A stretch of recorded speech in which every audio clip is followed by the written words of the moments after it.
All right, so with this project, I know some of you have seen it before, but it's a EEG to MIDI. So I'm taking my brain waves and translating to MIDI. I know a number of you were here last time I presented. Can you raise your hand if you've seen the system already? Yep. Awesome. Actually, check. I actually went through and transcribed that video recently, so the dialogue is fresh in my mind. Let's see. So I'll give a quick introduction of what you'll see, and then I'll test the system so you can hear it. And then if you have questions about the system, or if anyone else wants to try it on, this is the perfect environment to do that. So if you want to see your brain or hear what sort of MIDI comes out of your brain. I've got 3 different kits in Ableton. So last time I was using hardware, this time I've got kits in Ableton, and I'm using like Operator and the different Ableton synths. One of the difference between last time and this time was last time I was using an octatrack, so it was sample based. A lot of one-shot samples were being triggered. Some of the longer atmospheres were being looped. This one, there's no sequencer. All of it is coming straight off my brain. So last time I was doing a system where I could insert notes into a composition and then pull it out, but the looping sequencer was its own mechanism on its own automation, just the fact it was a looping sequencer. This one, there's no sequencer, so everything you'll hear is live brain activity, hitting MIDI notes, modulating the sound, doing the composition. And that way it's less of a techno, but more of, I don't know what genre it is, but the phrase that's come up as I've been working on it is biomorphic. So the shape of the music is based on the biology of my brain in the moment that it's being created. Any questions before I do the first track, which will be a few minutes of music? Everyone's good? All right. I have a question. Yes, please. So you said everybody's brain would like make its own unique kind of sounds, or it's only based on the sounds that you have to trigger, basically? So this version, what is being manipulated is the composition and different effects and filters. So the sheet music is being produced by your brain. Okay. So that would be different for everybody? Yep. Okay. Yeah, and every time I put it on, it's different. Sweet. So it's based on myself in the moment. Future versions, I want to be able to not just compose with it, but also to synthesize the sounds live. Starting with a pure sine wave and manipulate that into a kick, into a pad, into a bass sound. Nice. And that one will be more unique per person. Sure. So that's the 2.0 version. All right, I'll get started. And this particular kit is a distorted, heavier kit.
Any questions about what you saw?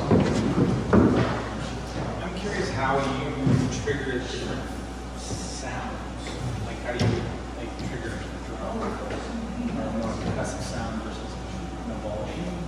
The higher sounds are mapped to the waves, the brain waves that are more associated with stress or activation. And so the tonality of the sound corresponds with the feeling. Whereas when I go into more of a meditative, relaxed state, I get kicks, and then when I go deeper, I start triggering subs.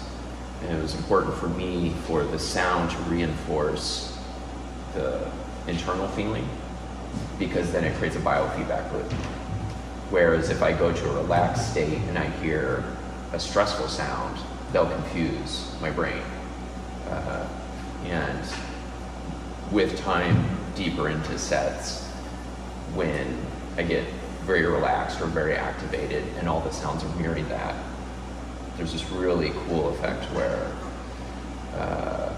my brain is making the music and perceiving it simultaneously. And internally, I have this really intense biofeedback loop that starts to occur. And that's my favorite place to get to create and compose from. Because once I get to that, even the smallest intention, going from my consciousness into my brain, will flicker a sound, and then I can hear that. So it's usually when I put it on, it's more chaotic and noisy, because I'm setting up the equipment, I'm getting acquainted to a new room. But about 2-3 minutes in, I start getting to a place where I can compose. Do you do meditation? I do. Yeah. Daily? Yeah. Sometimes I fall off the practice, but even something as simple as 5 minutes keeps me connected. But yeah, I learned to meditate when I was 19, and I've learned all sorts of different techniques over the years. They're all great, and they're all useful for this project. One of the things that I'm starting to use, if I want to drop all my waves at different times on the monitor, they would dip down. If I just look at my phone, whether it's the actual output or if I'm just looking at the screen, all my brainwaves drop, which is a little creepy, right? And I think that's one of the reasons that looking at screens is so addictive, is it gives your brain a rest. But I've been thinking more about what's happening, because when I'm looking at a screen, it's not that my brain goes quiet, I'm still being stimulated by what I'm looking at. But my theory is that my consciousness is actually shifting from my body into the device. So if I'm texting with someone or on a website, I'm not really in my body anymore. I'm where the content is. I'm talking to the person. That's where my mind is, and I'm not in my body anymore. So one of the things that I've been doing is looking at the screen and then focusing back on my body, and the waves are very different, and that creates a lot of different dynamics. So it's not a meditation technique, but it's a way that I'm discovering to manipulate the electricity in my brain.